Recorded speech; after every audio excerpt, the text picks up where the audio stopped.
भाई? ठीक, अभी और लोग के सुन लीजिए। ठीक, नेक्स्ट। क्या नाम है आपका? अनिल मौर्य। अनिल मौर्य, कहाँ से हैं? यूपी मऊ जिला से। सुन लीजिए और गाइए। अरे ऐसे जे होई जादी, अरे राती को खटनिया ए जान कि सैया हो, दिन में ना होई अब कटनिया ए जान कि सैया हो, दिन में ना होई अब कटनिया ए जान। Anil, thank you. आपको बहुत मेहनत की ज़रूरत है। नेक्स्ट टाइम आप फिर आइए, पर थोड़ी तैयारी के साथ आइए। Thank you. नेक्स्ट।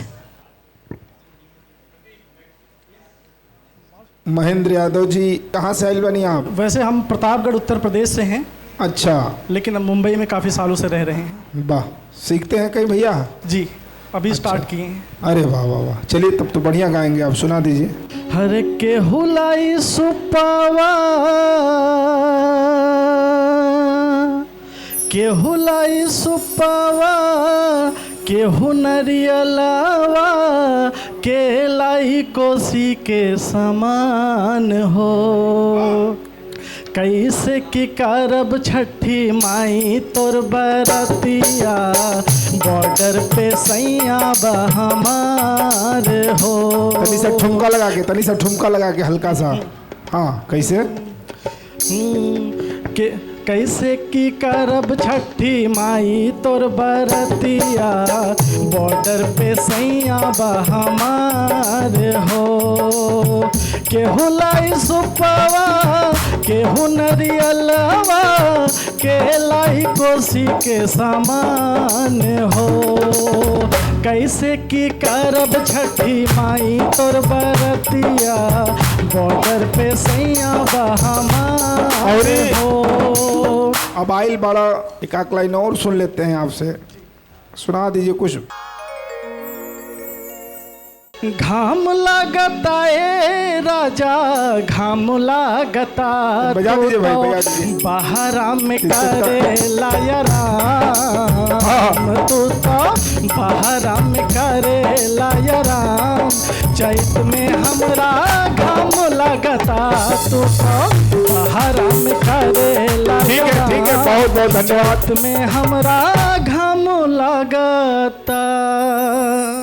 चलिए नरेंद्र भैया, जय जय श्री राम, बहुत ही अच्छा गाएं आप। ठीक है, थैंक यू। नेक्स्ट। क्या नाम है आपका? जी मैम, मेरा नाम सोनू यादव है। सोनू आर यादव, कहाँ से हैं आप? मैं उत्तर प्रदेश जौनपुर से। चलिए ऑल द बेस्ट सुनाइए।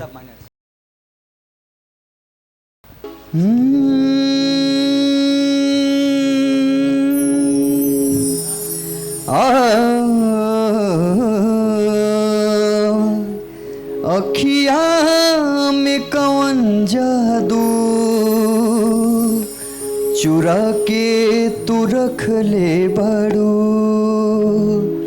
अखिया में कवन जादू, चुरा के तू रख ले बड़ू। हम होश में नाही बानी, हम होश में नाही बानी, तू जहिया से तकले बाड़ू।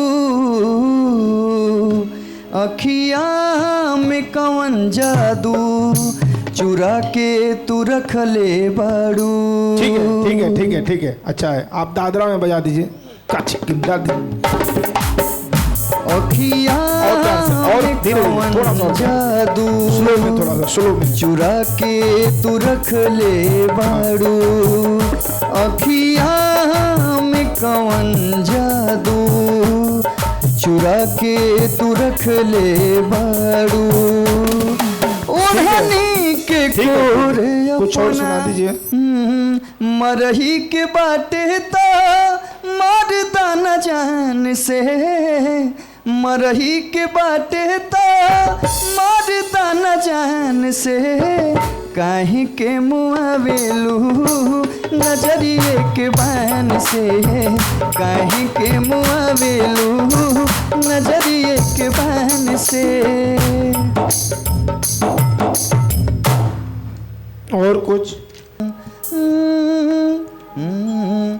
तू लगावेलू जब लिपस्टिक हिलेला यार डिस्ट्रिक्ट, जिला टॉप लागेलू, जिला टॉप लागेलू। कमरिया कमरिया कमरिया करेला बला पलाली पप लागेलू, कमरिया करेला पला पलाली पप लागेलू। आप में ये ऐसे ब्राइट वाले सॉन्ग अच्छे लगते हैं, आपको खुद को मालूम नहीं है कि आपके गले में क्या अच्छा लगता है। तो इस बात का मतलब चुनाव करना बहुत ज़रूरी है कि हम क्या गाएंगे तो हम छा जाएंगे, है ना। इस बात का सेंस होना बहुत ज़रूरी है। सेकंड राउंड में आपको फिर से सुनेंगे, तब तक आप वेट कीजिए। Thank you. नेक्स्ट।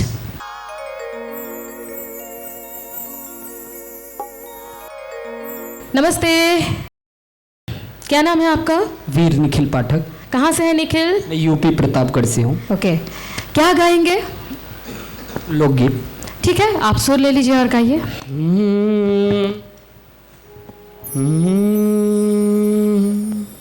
कि कब आईबा हो,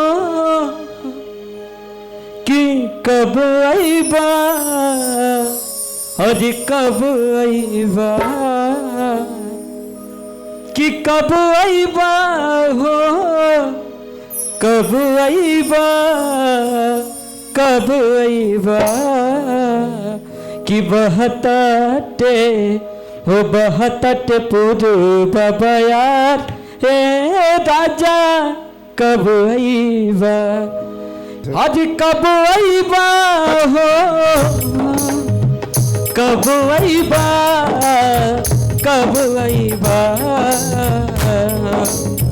बहताटे बहताटे पूर्व बयार, हे राजा कब आईबा, बहताटे पूर्व बयार, हे सैया। और कुछ सुनाइए। अरे बचपन कहिया बीत गईली पता न हमके लागल, बचपन कहिया बीत गईली पता न हमके लागल, हाँ से हमर माई सिखवल से अखिया रोवे लागल, हाँ से हमर माई सिखवल से अखिया। और कोई?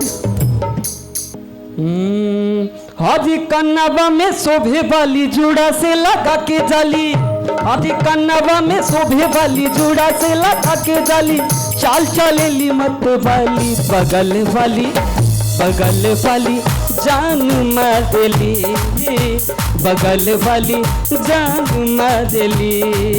एहो कन्नवा में शोभे वाली जुड़ा से लगा के जाली, आदि कन्नवा में शोभे वाली जुड़ा से लगा के डाली, चाल चलेली मत वाली बगल वाली जान मारेली, बगल वाली जान मारेली। ठीक है, चलिए आप सेकेंड राउंड का इंतजार करिए। Thank you so much. ठीक।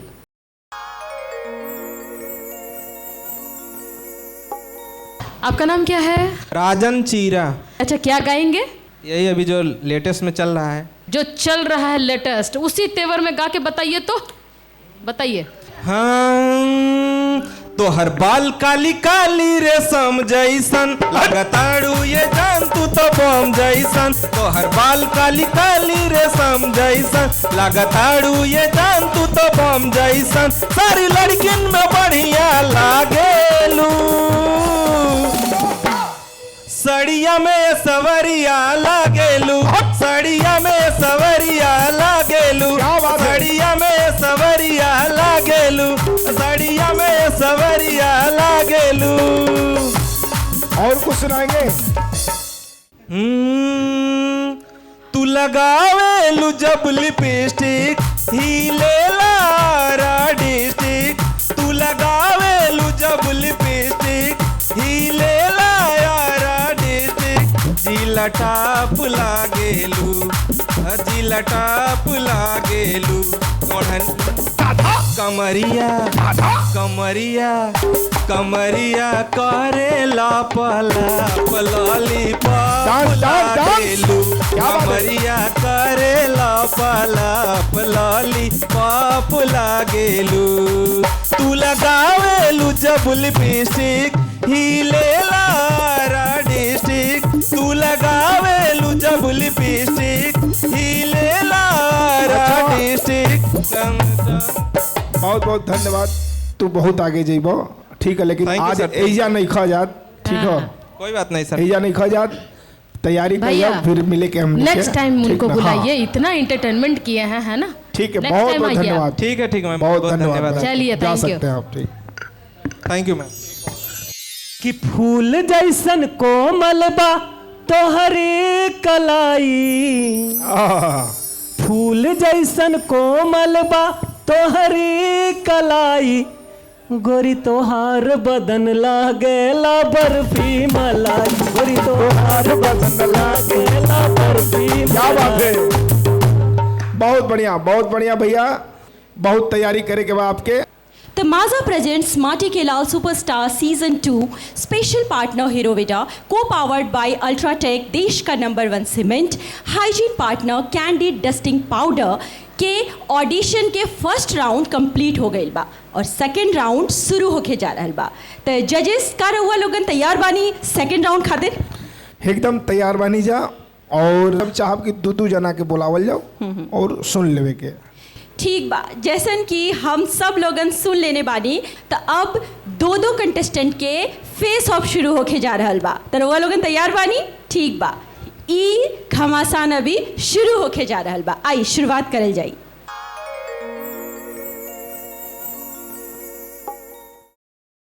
राजीव जी और अमृत जी, आप लोग तैयार हैं? हाँ जी मैम।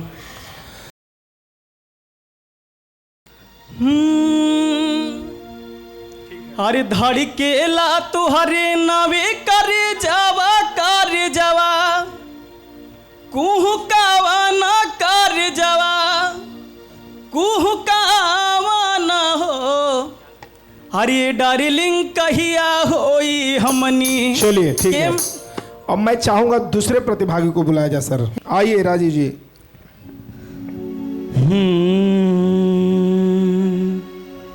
बिरह वियोग में तू जारे लकिना, बिरह वियोग में तू जारे लकिना, अपना पगली के याद तू करे लकिना, अपना चंदा के याद तू करे लकिना। जैसे मरतानी वैसे मरे लकिना, जैसे मरतानी वैसे मरे लकिना, अपना पगली के याद तू करे लकिना, अपना चंदा के याद तू करे लकिना। अंतरा याद में कर, खाली कॉर्ड पे गावा, कॉर्ड पे। रोवतिया कंगना चूड़ी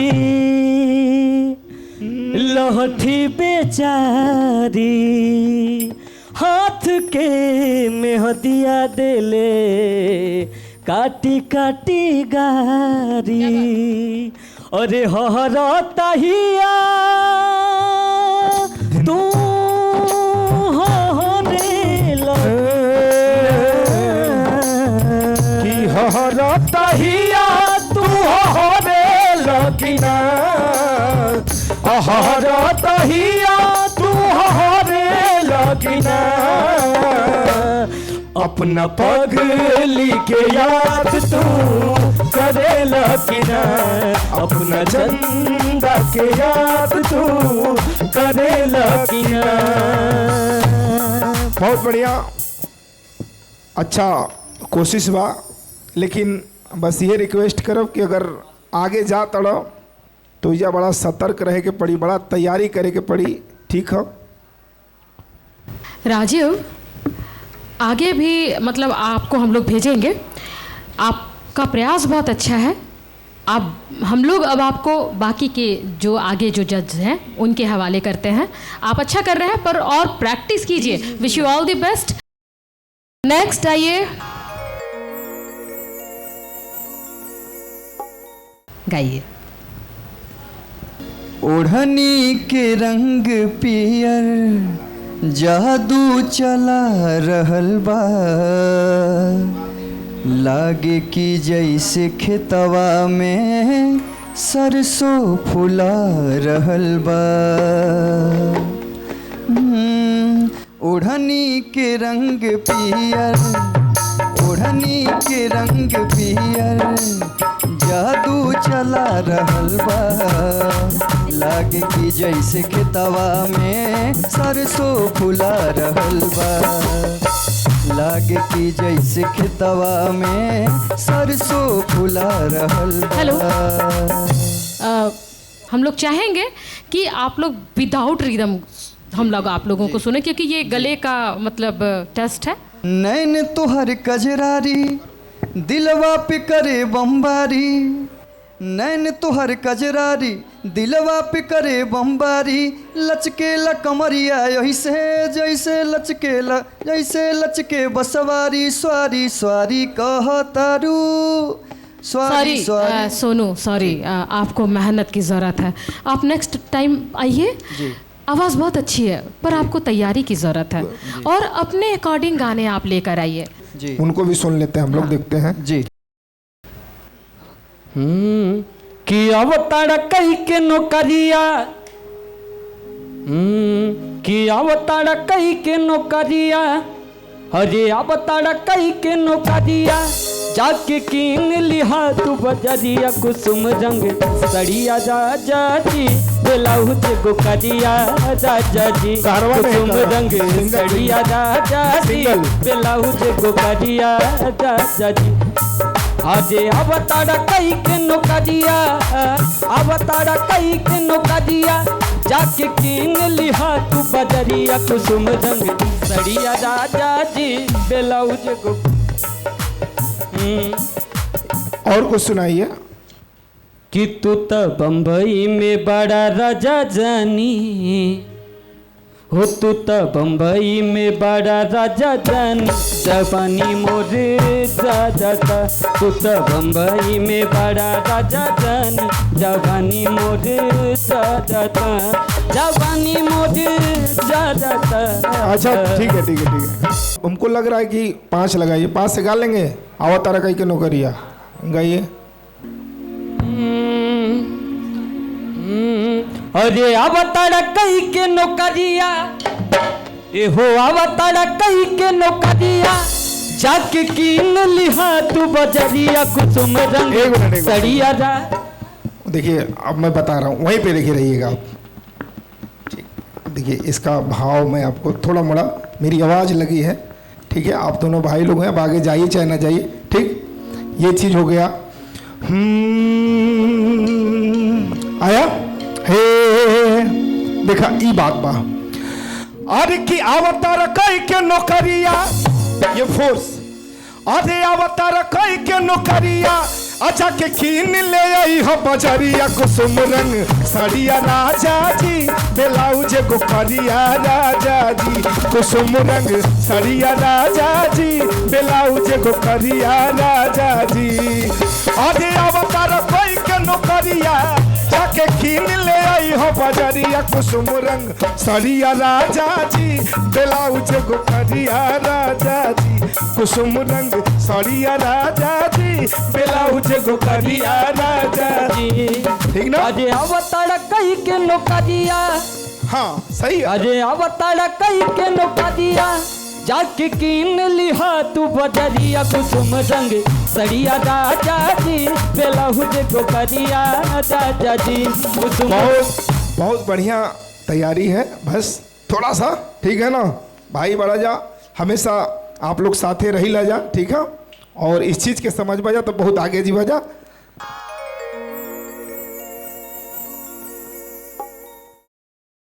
आज के लिए क्षमा चाहेंगे आप लोगों से, ठीक है। आप नेक्स्ट टाइम जब भी आएँ तो तैयारी के साथ आएँ। धन्यवाद। Mazza presents Mati Ke Lal Superstar Season 2 special partner Herovita co-powered by Ultratech देश का number 1 cement, hygiene partner candid dusting powder के मुंबई ऑडिशन इहे समाप्त हो गई बा। बहुत सारे अच्छे अच्छे टैलेंटेड सिंगर्स के सिलेक्शन हो गई बा और जेकरा में दम तो रहे लेकिन जजेस के पारखी अनुभव और नज़र के अनुसार ओकरा और तैयारी की ज़रूरत रहे तो वो अगला साल आई ई हिदायत के साथ ही माटी के लाल सुपरस्टार सीज़न 2 के मुंबई ऑडिशंस के यहाँ समापन हो गई बात। आई जजेस लोगन से पूछल जाई कि कैसन रहल एक्सपीरियंस और कैसन रहल माहौल। अपर्णा, एक्सपीरियंस तो बहुत अच्छा रहा, बहुत हम लोग एक्साइटेड थे इस ऑडिशन को लेने के लिए। अच्छे से सिंगर आए मगर कुछ कमी थी। मैंने पहले ही बोला था कि सुर ताल लय भाव बहुत ज़रूरी है एक गायक के लिए।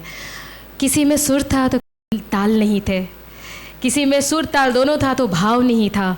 तो इस वजह से बहुत सारे लोग छट गए और बहुत परखते परखते हम और मोहन भैया हम लोग दोनों मिलके कुछ लोगों को सेलेक्ट किए हैं।